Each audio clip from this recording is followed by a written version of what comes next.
Bismillahirrahmanirrahim. Assalamualaikum warahmatullahi wabarakatuh. Saya Nur Halim Ekawi Skifli dan saya adalah salah seorang daripada ahli kumpulan yang akan menerangkan tentang flat earth theory ataupun dipanggil dalam bahasa Melayunya teori bumi datar. Pada masa kini kita dapat lihat sendiri di dalam media sosial seperti Instagram, Facebook, Twitter tentang teori bumi datar ni. Ianya masih tersebar pada hari ini kerana ada lagi segelintir pihak yang masih mempercayai bahawasanya bumi itu bentuk datar. Mereka ni tergolong dalam kumpulan yang menggelarkan diri mereka Flat Earth Society atau nama panjang International Flat Earth Research Society. Mereka ni adalah kumpulan yang masih mengekalkan kepercayaan mereka yang mengatakan bahawasanya bumi itu berbentuk datar atau rata. Mereka masih lagi mencanggah fakta-fakta ilmiah yang jelas menunjukkan bahawasanya bumi itu sebenarnya berbentuk bulat. Semua teori ini telah dimulakan oleh seorang lelaki yang bernama Samuel Rowbotham. Beliau adalah orang pertama yang mengeluarkan teori bumi datar ni, dan kemudian diikut oleh saintis yang bernama John Hampden yang telah menjadi pengikut tegar beliau. Itu sahaja daripada saya. Saya akan sambung cerita saya dengan orang seterusnya.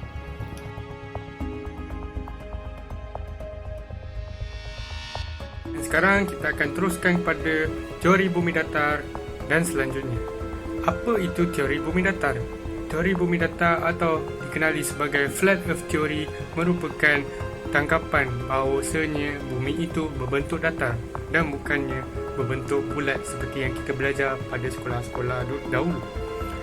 Dia merupakan teori yang dipercayai dan diyakini oleh beberapa ilmuwan sejak dahulu kala seperti Ptolemaios, Eratosthenes, Aristotle dan Columbus. Antara ilmuwan yang memperkenalkan teori bumi bulat ini ialah salah satunya Samuel Rowbotham. Samuel Rowbotham telah mempublikasikan pamphlet yang mengandungi 16 halaman yang kemudiannya menjadi sebuah kitab berjudul Earth Not a Globe. Kitab ini digunakan oleh organisasi Flat Earth Society sehingga pada masa kini. Jadi kita akan teruskan pada salah silah Samuel Rowbotham. Samuel Rowbotham atau dikenali dengan nama singkatannya SAM merupakan individu pertama mengatakan bahawa bumi itu berbentuk datar. Sam lahir pada tahun 1816 dan beliau lahir di Britain. Beliau merupakan seorang individu kreatif yang gemar untuk berfikir. Sam lahir pada waktu berlangsungnya revolusi sains di kalangan masyarakat barat ekoran kemunculan pandangan berkaitan sains yang mula mencabar isi kandungan Bible. Hal ini yang membuatkan untuk mempengaruhi Sam untuk mengubah pemahamannya terhadap Bible. Beliau adalah seorang individu yang menterjemahkan Bible secara literal. Ini bermaksud Sam tidak akan mengambil kira sebarang bentuk terjemahan yang membawa makna lain dalam kitab Bible. Beliau akan mengambil secara atau literalis tentang semua ayat yang terkandung dalam Bible tanpa mahu mengambil kira aspek lain. Seterusnya kita kepada John Hampden, iaitu pengikut tegar Flat Earth. John Hampden merupakan seorang saintis terkenal di Royal Academy London. Oleh kerana taksub dengan idea Samuel Rowbotham, John mengkaji dan mencuba sendiri uji kaji yang dijalankan oleh beliau. Hasil uji kaji yang John jalankan itu, beliau menemui kesimpulan yang sama diperolehi Sam. Hal ini menyebabkan John mula menyebarkan idea bahawa pemahaman masyarakat Eropah ketika itu tentang bumi berbentuk bulat tidak benar dan kandungan Bible perlu dikaji semula. So, nak dijadikan cerita, pada suatu hari John ingin bertaruh pada sesiapa-siapa sebanyak 500 pound sterling bagi membuktikan pandangan dia salah. Siapa-siapa saja. Lalu datangnya seorang manusia yang bernama Alfred Russel Wallace, atau kita dengan nama singkatannya Alfred. Alfred Russel Wallace seorang pekaji yang terkenal yang sangat berpengaruh dalam teori perubahan evolusi dan peradaban manusia, menyahut cabaran dari John kerana tidak sanggup melihat kebodohan idea tersebut disebarkan. So, apa Alfred buat? Alfred telah mencipta sejenis uji kaji yang jauh lebih kompleks berbanding apa yang dilakukan oleh Sam dan John, memperbetulkan segala pengiraan mereka sebelum itu yang tidak mengambil kira pelbagai faktor luaran. Hasilnya, pengiraan yang dilakukan oleh Alfred telah menunjukkan wujudnya lengkungan dalam jarak yang mereka tetapkan. Pengeraan itu disahkan dan disaksi oleh ramai pihak, namun John masih tidak berpuas hati. Cerita dia ada banyak berlawanan antara John dengan Alfred ni. Dan akhir sekali Alfred menang. Akhirnya dia memilih untuk menafikan keputusan yang diperolehi oleh Alfred dan masih percaya dengan uji kaji sendiri. Kiranya John masih berkeras hati untuk kalah. Tapi dia masih bayar 500 pound sterling pada Alfred tersebut. So, selepas kematian Sam pada tahun 1884, perjuangan Flat Earth diteruskan oleh beberapa individu lain yang berpandangan serupa. Selepas itu, tertubuhlah organisasi bernama Synthetic Society yang aktif menerbitkan majalah dan risalah membawa ideologi Flat Earth tersebut. Sebuah gereja bernama Christian Catholic Apostolic Church mula menyebarkan idea asal ciptaan Sam sebelum beberapa karya lain yang diinspirasikan oleh orang yang sama. Ini menjadikan asas kepada komuniti yang kini kita gelarkan sebagai Flat Earth Society.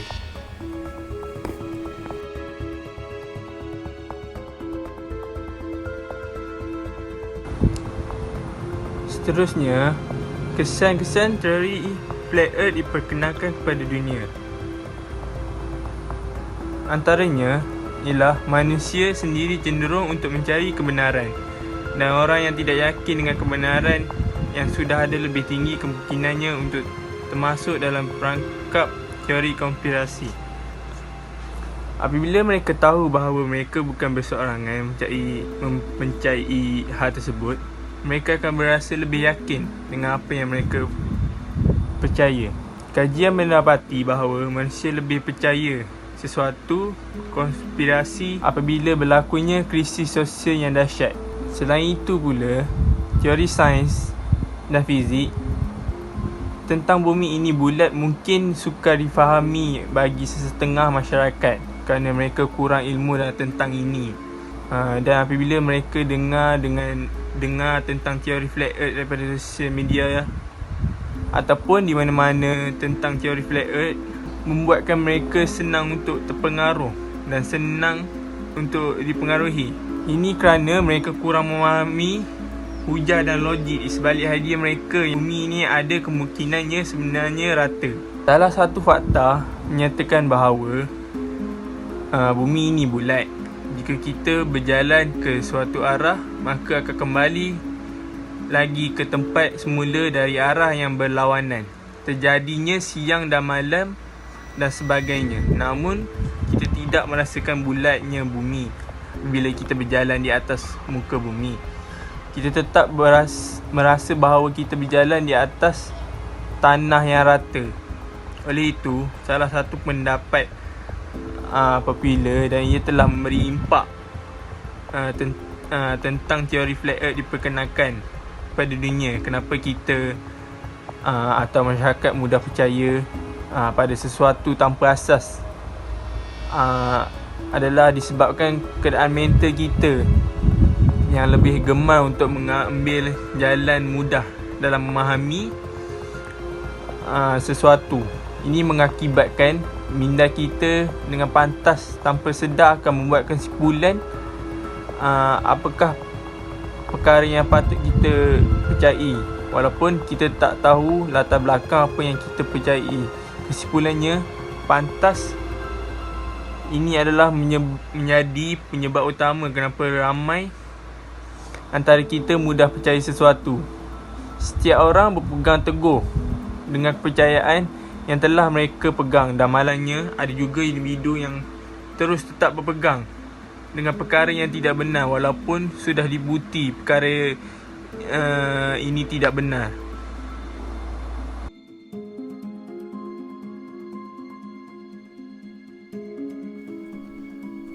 Kenyataan Al-Quran tentang permukaan bumi. Dalam kitab Allah yang bermaksud, dan bumi ini kami bentangkan dan kami letakkan padanya gunung ganang yang kukuh terdiri, serta kami tumbuhkan padanya tiap-tiap sesuatu yang tertentu timbangannya. Surah Al-Hijj ayat 19. Perkataan bentangkan atau hamparan dalam ayat di atas tidak boleh dilihat dari sudut bahasa semata-mata, kerana kita tidak mampu menjelaskan bentuknya sama ada bulat, empat segi atau memanjang. Dalam ayat Allah yang lain yang bermaksud, dengan ketentuan yang demikian, matahari tidak mudah baginya mengejar bulan, dan malam pula tidak dapat mendahului siang, kerana tiap-tiap satunya beredar terapung-apung di tempat edarannya masing-masing. Surah Yasin ayat 40. Terdapat isyarat dalam Al-Quran yang menjelaskan bentuk muka bumi sebagai bulan. Petikan ayat ini menceritakan pergerakan bulan dan matahari dalam sistem cakrawala. Sekaligus terdapat juga konteks sama dalam ayat di bawah, yang bermaksud ia menciptakan langit dan bumi dengan ada faedah dan gunanya yang sebenar. Ia pula menjadikan malam melingkari siang, yakni dengan gelapnya, dan menjadikan siang melingkari malam, yakni dengan cahayanya, dan ia menjadikan matahari dan bulan beredar menurut perintahnya, dan tiap satu dari keduanya beredar untuk suatu masa yang telah ditetapkan. Ingatlah, dialah yang Maha Kuasa lagi yang sentiasa mengampuni.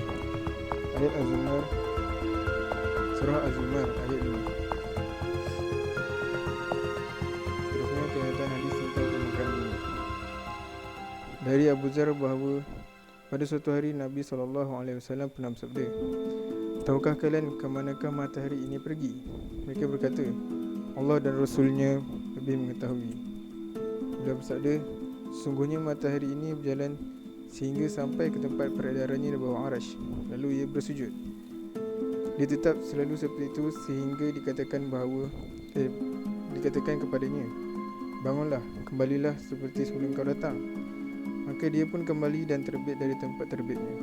Kemudian dia berjalan hingga sampai ke tempat peredarannya di bawah arash, lalu dia bersujud. Dia tetap selalu seperti itu sehingga dikatakan kepadanya, bangunlah, kembalilah seperti sebelum kau datang. Maka dia pun kembali dan terbit dari tempat terbitnya. Kemudian berjalan sedangkan manusia tidak menganggapnya aneh sedikit pun darinya, sehingga sampai ke tempat peredarannya di bawah arash. Lalu dia katakan kepadanya, bangunlah, terbitlah dari arah barat. Maka dia pun terbit dari barat. Rasulullah SAW bersabda, yang maksudnya, tahukah kalian bilakah hal itu terjadi? Hal itu terjadi ketika tidak bermanfaat lagi iman seseorang bagi dirinya sendiri yang belum beriman sebelum itu, atau dia belum mengusahakan kebaikan dalam masa imannya. Hadis riwayat Bukhari dan Muslim. Seterusnya kenyataan tokoh-tokoh Islam tentang permukaan bumi. Pendapat ulama tafsir berkenaan bulatnya bumi. Menurut Imam Al-Fakhruddin Ar-Razi berkata bahawa telah sabit dengan dalil-dalil bahawa bumi adalah sfera. Maka bagaimana yakni seorang itu boleh mukabarah, yakni didin tidak mahu menerima kebenaran dalam hal ini? Tafsir Mafatihul Ghaib bahagian 19 halaman 5.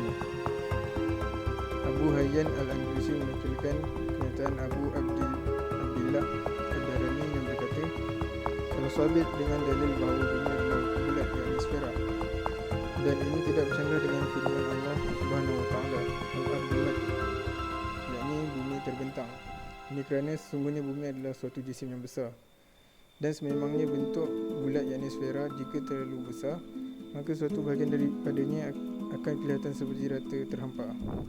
Al-Barul Muhit bahagian 6 halaman 346. Syekh Muhammad Al-Amin bin Muhammad Al-Mukhtar Al-Shankiti semasa mentafsirkan surah Al-Nazi'at ayat 30 hingga 31, guru kami Syekh Al-Muhammad Al-Amin bin Muhammad Al-Mukhtar Al-Shankiti menekankan keperluan untuk merujuk kepada pakar astronomi dalam kalangan umat Islam yang bersepakat menyatakan bahawa bentuk bumi adalah bulat atau sfera.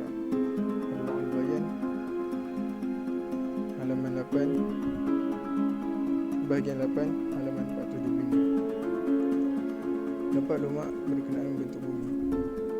Syekh Al-Islam Ibn Taymiyah. Pendapat bumi bulat telah dinukilkan oleh Syekh Al-Islam Ibn Taymiyah daripada Abi Al-Husain Al-Munadi yang berkata, ulama ijma' bahawa bumi ini dengan semua pergerakannya sama ada di laut atau di darat seperti bulatan. Majmu' Al-Fatawa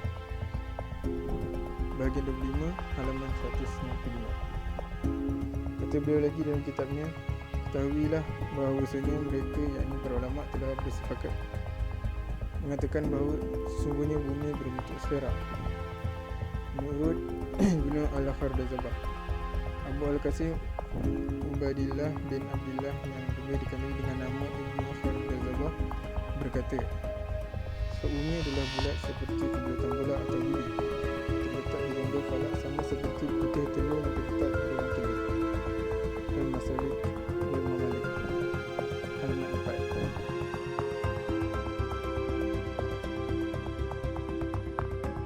Seterusnya adalah teori daripada komuniti bumi datar, iaitu tergolong daripada saintis-saintis yang terkenal juga. Teori yang pertama adalah bumi ini dikelilingi oleh ais. Mereka berpendapat bahawa ais itu akan menghalang air lautan jatuh ke galaksi ataupun angkasa. Jika ais itu cair, berlakunya kiamat. Teori kedua, roket tidak melepasi angkasa. Ketika meninggalkan landasan peluncuran, roketnya bergerak lurus ke angkasa atau ke atas. Tetapi, graviti melawan daya dorongan roket itu sehingga roket tersebut akan melencong sedikit agar graviti menarik roket mendekati posisi mendatar, iaitu ke bumi, sambil mendekati garisan Karman. Garis Karman adalah titik di mana atmosfera bumi. Dan teori ketiga, benda bayangan penyebab gerhana matahari. Beberapa orang menyebut benda bayangan shadow object atau disebut nega moon. Jika matahari hanya berjarak beberapa kilometer dan bumi mendatar, maka hal itu tidak akan bisa terjadi kerana diciptakan shadow object tadi adalah sesuatu benda yang misterius yang selalu berada di langit. Beberapa pendapat lain mengatakan bahawa itu adalah bayangan tempat bulan keluar dan masuk, dan mereka juga memandang bulan sebagai hologram. Teori keempat, matahari tidak sejauh jutaan kilometer. Menurut para pecinta teori bumi datar, matahari hanya berjarak sekitar 4,800 km dengan garis tengah hanya sekitar 51 km.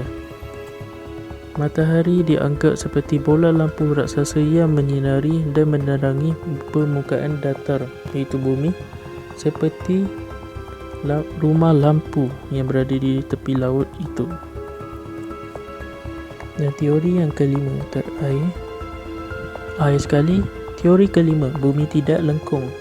Teori ini adalah seperti eksperimen yang dilakukan oleh Samuel Burley Robertson. Teori ini adalah untuk mengenal pasti lengkungan bumi, wujud atau tidak. Dan mereka mencuba sekali lagi dengan mengambil gambar daripada angkasa dan permukaan bumi, pada permukaan bumi.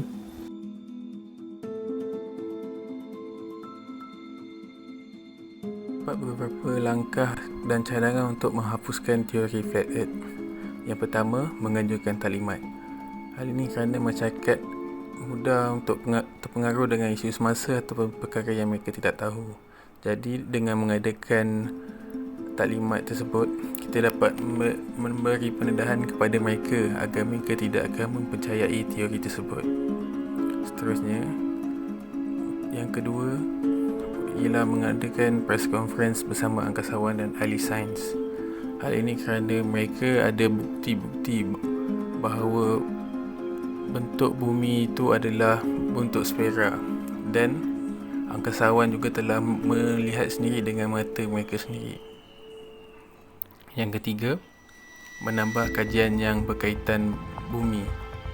Pada masa kini, banyak kajian yang telah dilakukan di bumi untuk memahami dan mengenali bumi.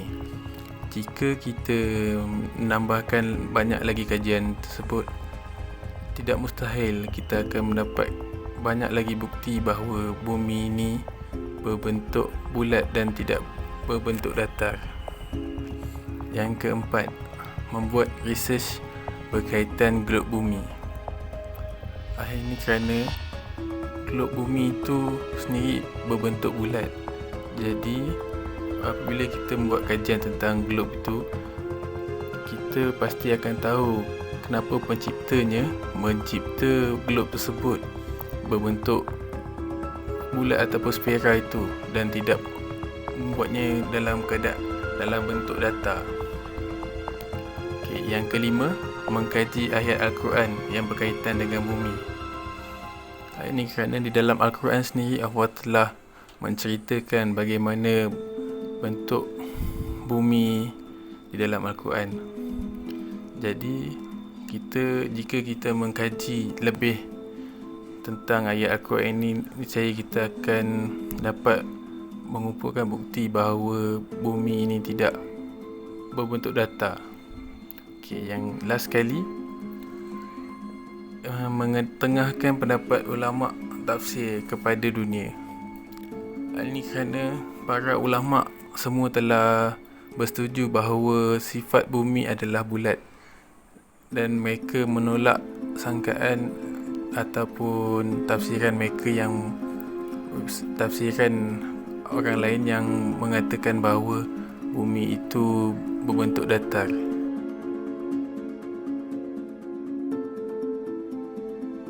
Secara logiknya, teori bumi rata bukan sahaja bercanggah dengan teori saintifik dari segi ilmu geografi, ilmu matematik, ilmu bumi dan ilmu astronomi.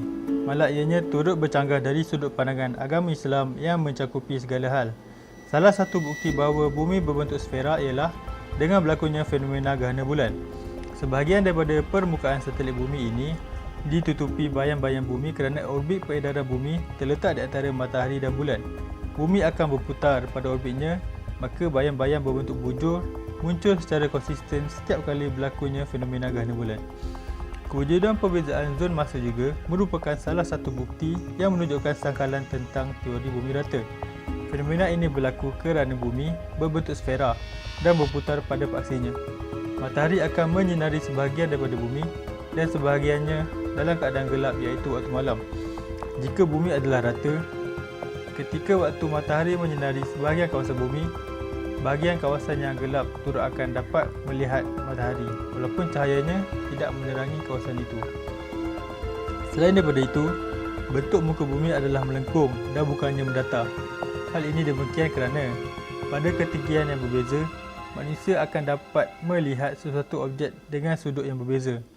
Jika seseorang berada pada kedudukan yang lebih tinggi, jarak pandangannya dapat melihat dengan lebih jauh berbanding jika berada di kawasan yang lebih rendah kerana terdapat halangan yang menutupi pemandangan jauh seperti pokok, bangunan dan sebagainya.